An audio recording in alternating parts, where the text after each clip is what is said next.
Some of you may recall before that building was built, it was one parcel there. It was then subdivided into two.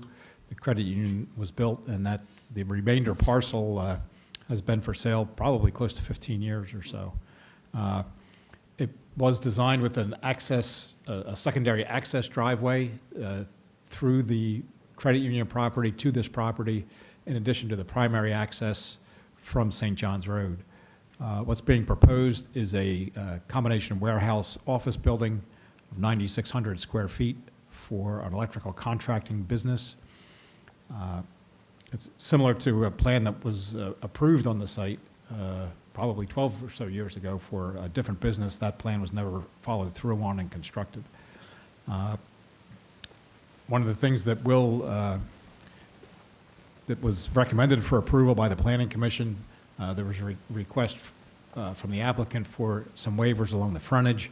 The Planning Commission did agree with the requested waiver for sidewalk. What they approved was a modification for curb along the frontage, so that curb would be installed along the majority of the frontage.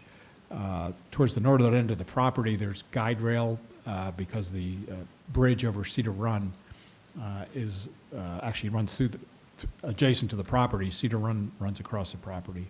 So the requested modification then, which the Planning Commission recommended to approve, was to construct the curb up to the guide rail, but not beyond that. So the roadway would be slightly wider and curved than it is now. The width would vary a little bit there is a fire hydrant along the frontage. Curb would be located so that that hydrant would not have to be relocated.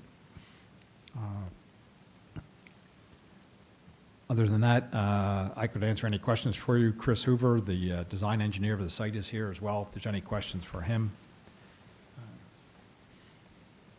Commissioners, have any questions on this application? Anyone in the audience have questions? We don't have any, Dan.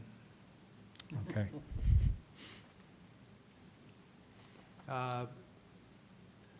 I am looking for a motion. We're going to approve the waiver and the modification first. So there's going to be some words here, so bear with me. I'm looking for a motion to approve a waiver of the requirement contained in section 192-57.c, parens 9, to provide sidewalks along all street frontage until such time as the installation of same has been deemed necessary by the township for the health, safety, or welfare of the general public. These improvements shall be made at the owner's expense. This is a covenant running with the land, which shall bind the owners, their successors, heirs, and assigns. Do I hear a motion? So moved. Second. I have a motion and a second from Ped and Rick. All those in favor, please say aye. Aye. Aye. Opposed? Motion carries.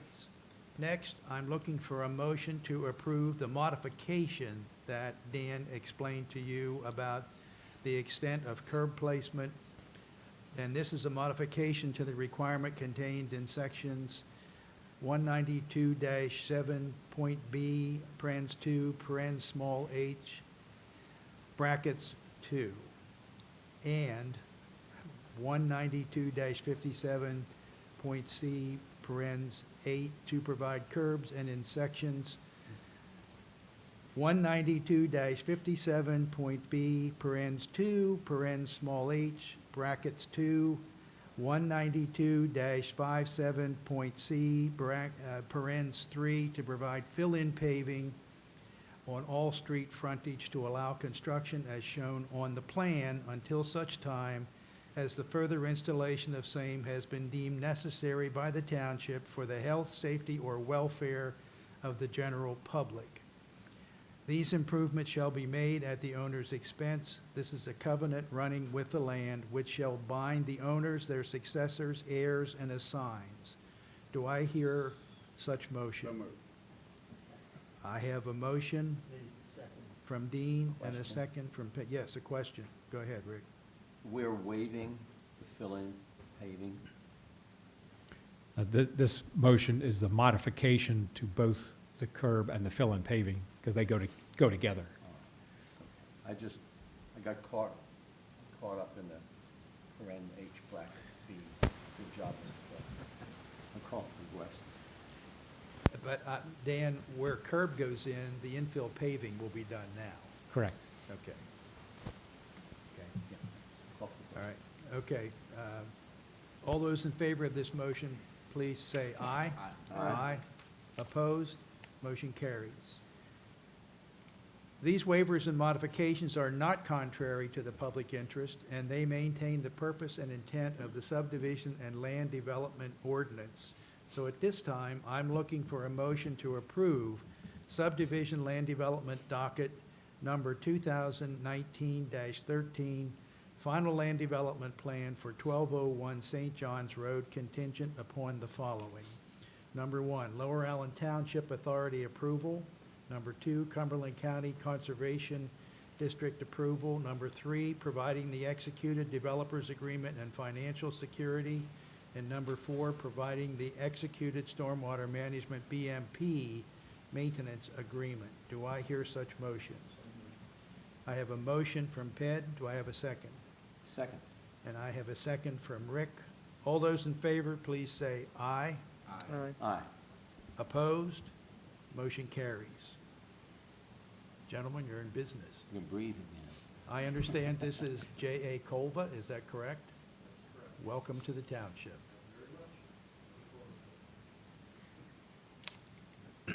Next item is discussion and possible action. It's a motion to approve authorizing payment number 3 in the amount of $6,629.40 to Shannon A. Smith for mechanical construction on the Public Works Building addition. Do I hear a motion to approve? Second. I have a motion and a second. All those in favor, please say aye. Aye. Aye. Opposed? Motion carries. Next is discussion and possible action of a motion to approve authorizing payment number 4 in the amount of $49,095.00 to Penn State Construction for general construction on the Public Works Building addition. Do I hear such motion? So moved. Second. I have a motion and a second. All those in favor, please say aye. Aye. Aye. Opposed? Motion carries. Next is discussion and possible action on a motion to approve authorizing payment number 3 in the amount of $941,363.08 to Pensy Supply Incorporated for the construction of the Lisburn/Ross Moyne roundabout. Do I hear such motion? So moved. Second with just a quick question. I have a motion. Question, go ahead. Actually, I'll yield my question first to somebody in the audience, if that's okay. Does this represent the final payment? No. There's about $100,000 worth of work yet. Right, and I guess, it's, since, this is a big number, I know it was a pass-through. Is this project, did it go as good as it could have gone and no surprises and stuff like that overall? Well, I mean, other than the normal, it's like, everything went as planned? yes. Okay, good. I mean, it was- Because if that's the case, it was well done. The comments, even from some of the naysayers from the last year, have said, I think I like those. So as soon as the lights are in, you'll satisfy some of the, particularly some of the older folks out our way. As soon as the lights go in, I think people are going to be very pleased with the operation of the roundabouts. So I think it went really well. Well, that's one of the things that remains to be completed yet. And Jeff, if you're taking notes, after this payment, balance to finish is $124,455.31. Do I hear a motion to approve? Oh, we have this. We have this. We're on question. All those in favor, please say aye. Aye. Aye. Aye. Opposed? Motion carries. Thank you. All right, thank you, Dan. Under public safety, David. Mr. President, there's 2 items. The first is a discussion and possible action of the civil service rule amendments. The memo that I presented to the board talks about the original rules that we had codified, presented to the board back at the beginning of the year. We realized, as we looked through those rules, that one of the things that had been left out arbitrarily was section 3.8 called rejection of applicant. And under that, there was a whole series of what we call disqualifiers. Those items for which the Civil Service Commission can disqualify a candidate and stop, essentially restrict them from being on the list of 3 for applicants. That's in the, they're all underlined and in red in the associated document that came with you. They're all things that we haven't officially been able to act on, but we think that they're all necessary. The Civil Service Commission approved these previously, reapproved them again at a meeting about a week or so ago that they held. So that's the first portion of that. The second portion is a new change in the rules. One is to make the cutoff for the written score for entry-level police officers, move it from 85% down to 70%, and then allow for interviewing the top 30 candidates. We don't believe that this is going to create a problem with getting qualified candidates, because we'll still, we will still get a good group of people that we can then test. We would keep the oral score rather at 85%.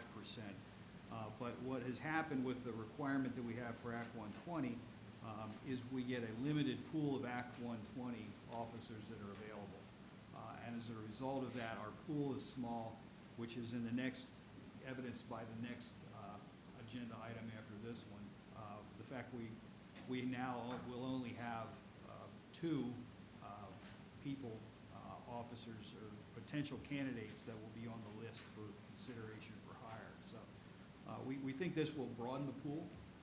We think that the quality will still remain high, particularly because, and we've seen this, and Captain Crow can attest as well, that we've seen candidates that may have scored 82, 83, 84, but by the written score being 85, they would disqualify for further consideration. So there were some good police officers who already had Act 120 that we had to skip over as a result of our strict rule change. So again, with the background investigations we do and with the oral interview, we don't think this is going to compromise hiring quality police officers. So it's those things that are before you, the disqualifiers, lowering the score to 70% on the written, and then the top 30 candidates being pulled in, and then maintaining the 85 for the oral. But I ask your consideration of those changes to the civil service rules as approved by the Civil Service Commission. Yes. Yes. Yes, sir. Lowering the score, I'm sorry. Am I on?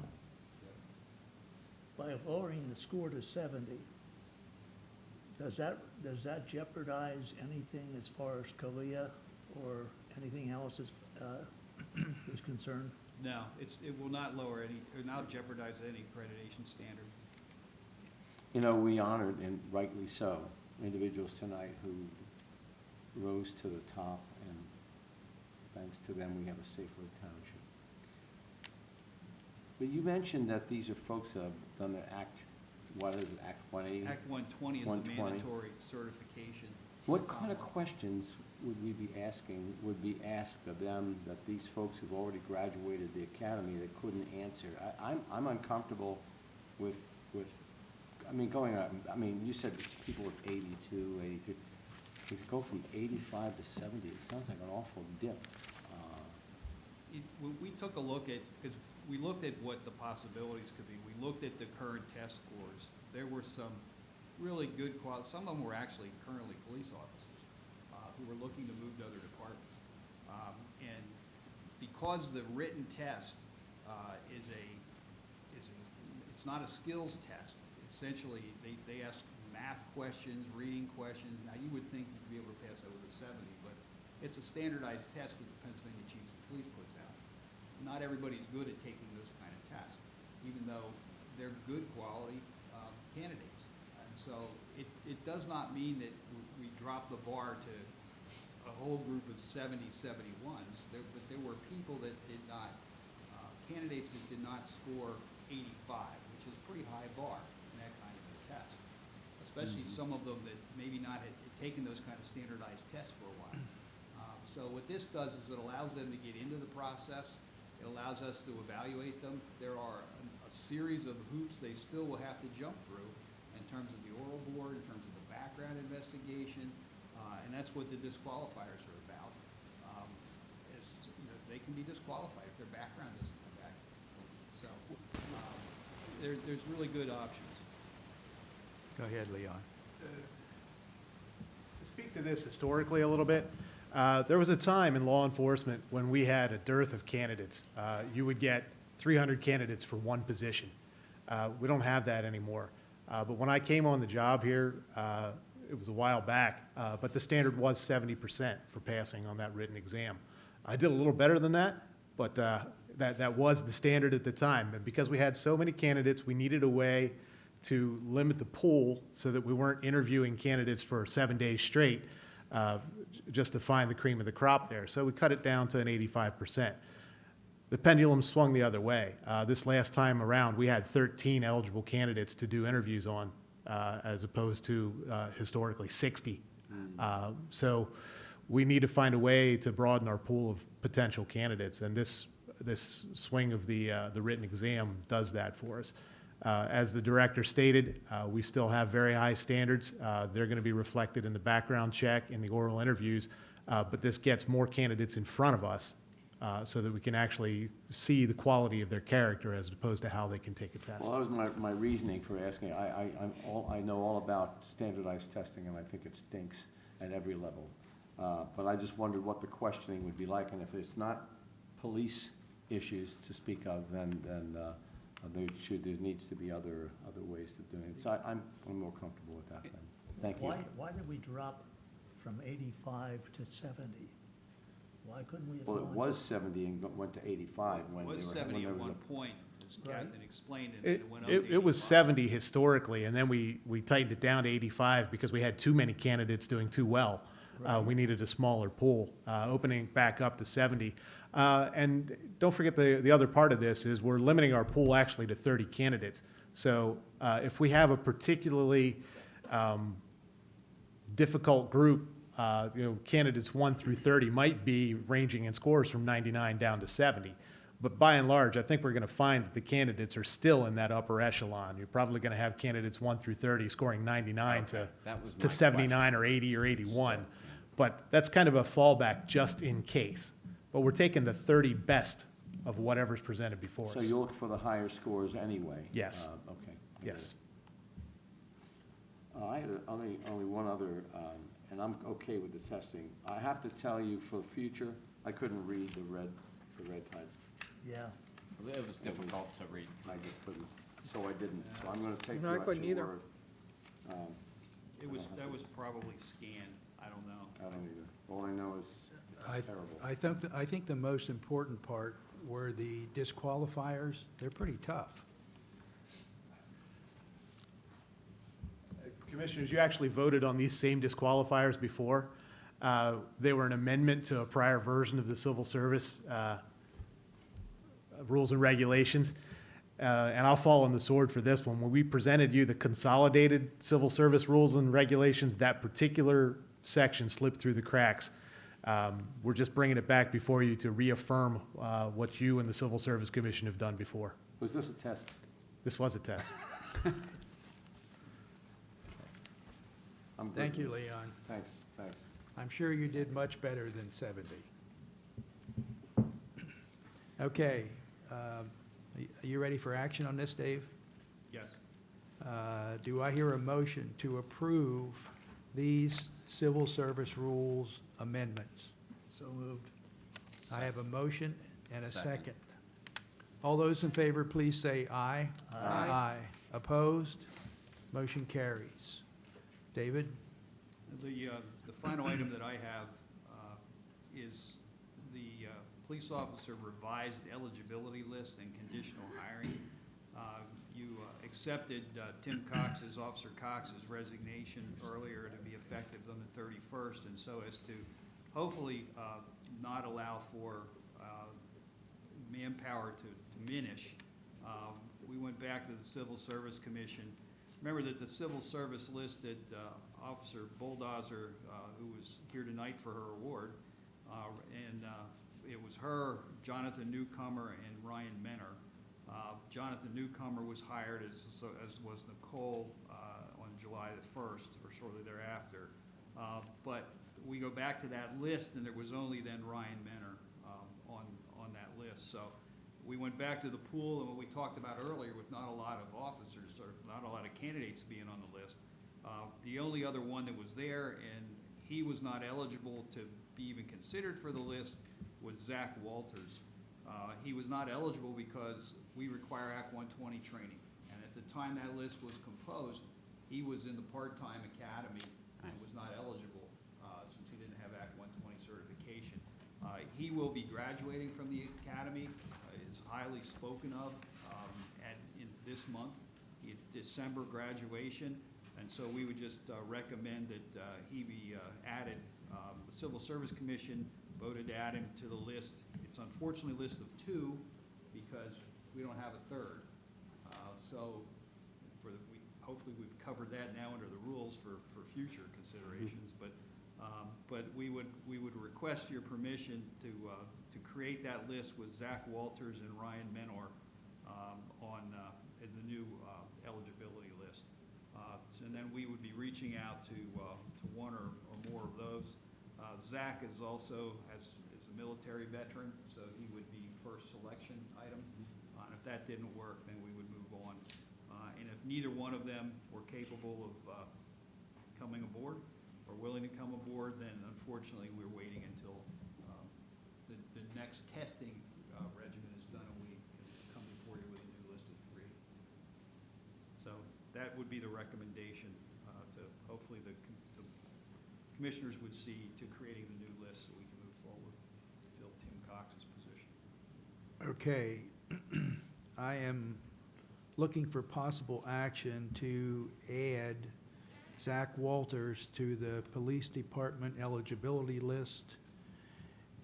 And the second part of this motion would be then to offer conditional employment, which is standard, to replace Officer Tim Cox upon his separation from employment by resignation.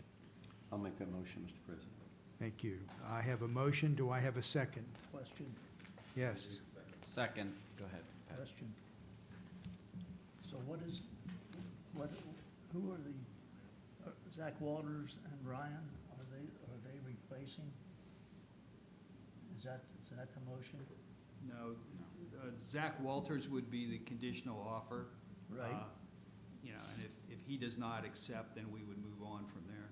But he would be the initial, and he actually, under the rules, he has military veterans points, so he would have to be given the first offer. And that's because on your memo, the 2 of the 3 listed first in your memo are already employees with us. Correct, yeah. So, So they're actually off the list. Yeah. Hired. Right. Yeah. So that leaves Zach and Ryan. Right. Okay, thank you. Okay, Ped? Okay, does everybody understand the requested motion, which has been proposed and seconded? Hearing none, no opposing. All those in favor, please say aye. Aye. Opposed? Motion carries. Thank you, Dave. Under Community and Economic Development, Good evening. Just a brief report of zoning hearing board results. We have no new dockets, so there will not be a public hearing and ZHB meeting in December. Going back to docket 2019-11, that was an application of High Associates for a building in the Ross Moyne Business Park for parking reduction. They had been at the hearing board a prior month and did a great job explaining how they had lots of extra parking spaces, but a lousy job explaining how many more seats they wanted to add to different restaurants and so forth. So they came back did a good explanation, and that case was approved. They very satisfactorily demonstrated that they have enough parking spaces for the proposed uses. Any questions on that one? That's unusual. When someone comes back and says, I've got enough, I don't need any more. Well, actually, they demonstrated that they had ample extra parking to be allowed to have more restaurant seats than the code would ordinarily allow. So a lot of people walk or stay in hotels in the Ross Williams Business Park, so they don't have a lot of drive-in traffic. Okay, then the second docket was the Sheets case that got some publicity. It was originally submitted in July for August hearing and was postponed 3 times so that Sheets had an opportunity to obtain and react to public input. So the hearing was finally conducted last month, and it went rather well. I want to thank Aaron first for doing my report for me, because I ducked out late afternoon last Wednesday and was off Thursday for family business, and I forgot to do the report, so she covered me on that one. I want to thank you for sending our solicitor to this meeting, but things went so well, Steve didn't have a whole lot to do. I think you would agree. Council in that hearing were exceptionally well prepared, and I thought that Sheets did a good job of explaining things to the public and offering some, as you can see, the stipulations that I think made the whole situation, work very well. And the time expended in doing that gave them a satisfactory result, really, for everyone. I was impressed that night because the township gained a lot of kudos from the attorney for those who were majorly concerned, folks who lived nearest to this. It was a great night. You're right, it was a great night. I have to think that the persons concerned, although they had very valid concerns, might have been a vocal minority, and not everyone who was opposed to Sheets or concerned about Sheets was represented by that attorney or that set of stipulations. But again, it went rather well. So the bottom line was the zoning hearing board approved a variance to have 12 fueling positions rather than the code maximum of 8, to have a fueling area over 4,000 square feet, which is the code maximum. And they approved the parking reduction from 79 to 40 parking spaces. That was based upon Sheets' store operational data and a traffic engineer's testimony. Again, we require a lot of parking spaces for fast food restaurants, probably more than we should, and that's something we can take a look at for a future amendment. So all 3 requests were approved, which means that Sheets can now submit a revised land development plan, which, Dan, I don't believe has come in yet. So it might or might not be on the docket for Planning Commission in January. But at some future time, the Planning Commission and the commissioners will receive that development plan, or redevelopment plan, actually, for consideration. Any questions on that? I was just very impressed by the Sheets' willingness and those folks to work with everybody regarding the pedestrian walking around the site. I think they did a really good job making sure that they appeased a lot of the folks, particularly in the Allendale area, about what foot traffic would be like, and I thought they did a really great job with that. Well, I think it was like a 1-2 punch, if you will, in that going all the way back to meeting with the public at Cedar Cliff that night, and broken that down. It wasn't a speech by anybody. It was a real working evening. I was impressed by that as well. I think we're going to have good commercial partners. Okay, that is all. Thank you. Thank you. Thank you, John. You're welcome. Under our manager, Tom. Thank you, Mr. President. The first item I have on there is just to let the board know, we had we did have an opening on the Planning Commission. I presented several resumes to you, the folks that had applied for the position, and the board asked, and Mr. Jeff Logan's here tonight, and he did accept. So on the January 6th reorganization meeting, there'll be an action item to appoint Mr. Logan to the Planning Commission. Excellent. And speaking of the reorganization meeting, The board's required by first-class township code to have a reorganization the first meeting in January. You also have a regularly scheduled meeting the week after that. So typically, the reorganization meeting is a pretty quick affair. We come in, you make a lot of motions to appoint people, and you're usually out of here in 45 minutes. So the question to the board is, do you want to try to put a regular agenda on the Monday, the 6th agenda, and then not come back the following week for a meeting? Or would you prefer a quick reorganization meeting and then just come back on the 13th for your regular public meeting? Commissioners, it's up to you. I think it's up to us. I mean, in the name of efficiency, if we can do that, it just seems logical. I mean, if the reorganization meeting will probably go as quickly as you're saying, and I can't imagine there's gonna be a huge agenda for the following week in January. I can't think of anything. Hard to say. I mean, I would be for, Controversial. just in the name of efficiency, I would be for combining them, but I'm indifferent on the decision if anybody's opposed to it.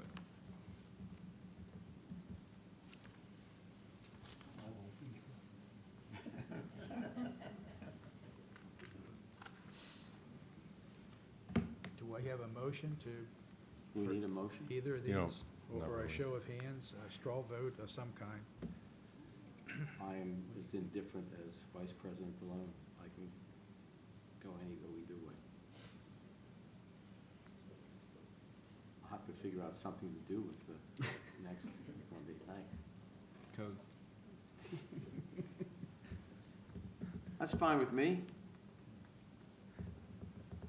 Okay. Mr. President, did you have a preference? Let's do them combined. Would you look at one agenda on the 6th? Right. Okay. Good. Commissioner Holtzman, you I'll okay go with with the that? flow.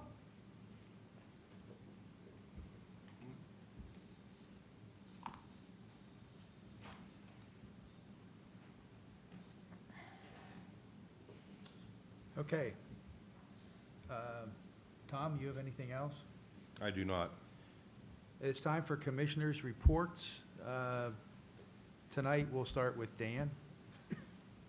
I have nothing, thank you. Same for me. Rick? Madam Secretary? And you're going to research the minutes? I will, yes. Okay, thank you. Tom? Nothing further. Pedrick? I'm not gonna talk. I've got Dean? nothing. Rick? Nothing. Carolyn? I said my piece. Steve? No, thank you. David? Just so the board's aware, the preliminary hearing on for the charges for that all of our officers were involved in was held last week, and all charges were bound over the Commonwealth Court. So it the officers that testified did an outstanding job, and I may want to add on to that at some point, but including charges of criminal intent homicide, 5 counts. So.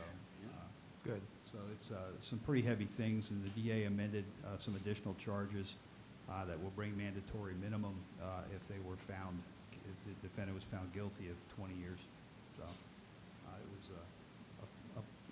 an outstanding effort, and the gravity speaks to itself in terms of, it was chilling to sit there and listen to some of the testimony, actually.